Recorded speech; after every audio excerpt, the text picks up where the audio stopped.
bersama saya Mahyudin, host dari tribunpara.com. Bersama kita Pak Bupati Morowali Utara, Delis Julkarson, dokter. Baik, Tribuners, seperti Tribuners ketahui, tahun ini, periode ini adalah periode pertama dari Pak Bupati Delis.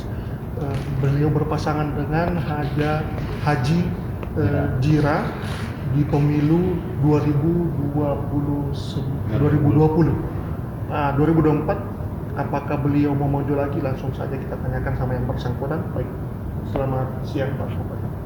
Ya.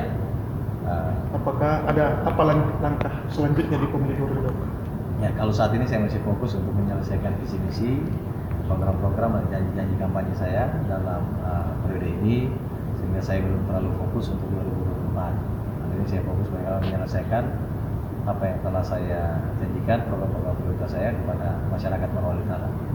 Ini kalau boleh tahu bocorannya, apakah di pemilu 2024 nanti ini masih berpaket dengan Haji ini atau sudah ada yang orang lain yang melot?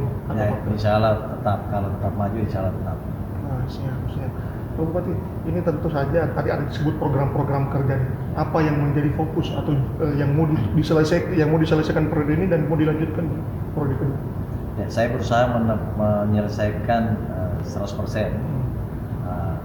Saya niatkan ini 100% bisa selesai program-program prioritas saya, khususnya di bidang kesehatan, pendidikan, peningkatan kesejahteraan rakyat, pembangunan infrastruktur dan penataan ibu kota, dan selanjutnya penataan birokrasi.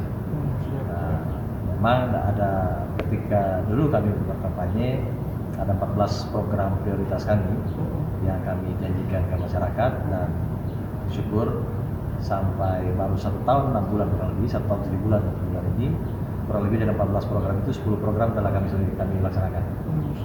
Tinggal 4 yang menjadi tugas kami, sementara kami masih punya waktu kurang lebih 3 tahun.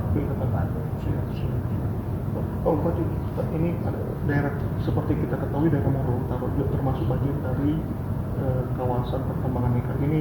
Tentu saja ada kemarin sempat menjadi pembahasan daerah nikel ini, apalagi Elon Musk mengenakan baju Donggala, terus kemudian diungkitlah bahwasannya Sulawesi Tengah adalah kawasan nikel.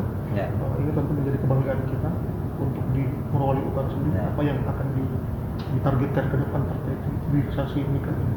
Ya, kita terbuka. Saya selalu mengatakan bahwa dalam berbagai kesempatan bahwa Morowali Utara sangat terbuka untuk investasi masuk, khususnya hilirisasi tambang, karena yang kita harapkan adalah multiplier effect daripada kehadiran industri itu.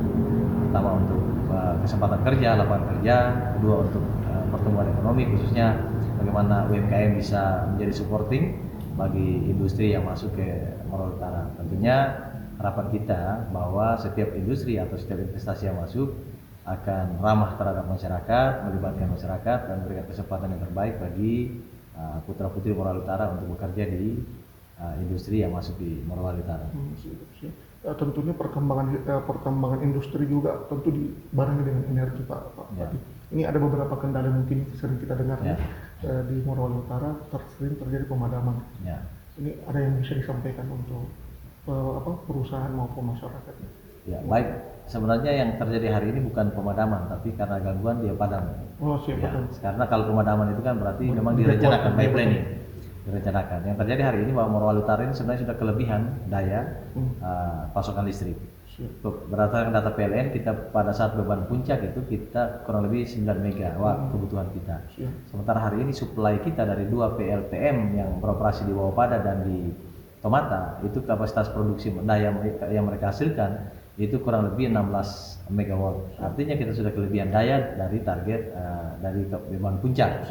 Nah, persoalan hari ini memang masih banyak instalasi jaringan PLN yang ada hari ini masih jaringan yang lama, di mana kabelnya masih kabel telanjang, kemudian banyak melewati daerah-daerah yang rawan gangguan, misalnya daerah perkebunan masyarakat. Nah, inilah yang kadang-kadang sehingga ketika ada pohon tumbang atau ada gangguan lain, cepat memberikan buat mati listrik di wilayah Morowali Utara.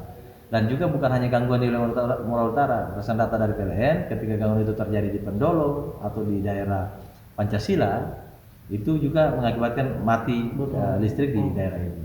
Tapi sebenarnya persoalan mati listrik ini juga bukan hanya persoalan Muara Utara, betul. Morowali juga masih padam. Kalau Morowali pemadaman bergilir malah. Kota Palu juga. Daya. Kota Palu juga seperti itu. Bahkan Tentena di samping PLTA pun masih mati lampu. Artinya ini menjadi persoalan mendasar di wilayah Indonesia Timur. Betul. Ya, tentunya ini artinya butuh kerja-kerja serius dari PLN selaku perusahaan penyedia listrik untuk bisa menyediakan daya listrik yang handal bagi wilayah Sulawesi tentunya. Ya, makanya besok kami jadwalkan untuk bertemu dengan GM Solutengo. Ini setelah kami rapat kurang lebih 3 kali dengan PLN cabang Kolondale dan juga Palu. Kemudian kami akan audiens dengan GM Solutengo untuk percepatan penanganan. Khususnya karena itu domain PLN, bukan domain pemerintah daerah. Gangguan, kemudian jaringan yang ada, itu semua adalah domain PLN, sehingga kita hanya bisa mensupport. Kami kemarin telah rapat bersama dengan beberapa OPD terkait untuk penanganan jaringan. Kami mensupport penuh PLN untuk membersihkan jalur distribusi atau jaringan yang ada di wilayah Kabupaten Maluku Utara. Kalau sudah di luar itu sudah bukan di luar kewenangan kami. Betul. Ini terakhir Pak Bupati, tentu menjadi kepala daerah juga ada dinamika, ya, termasuk teror.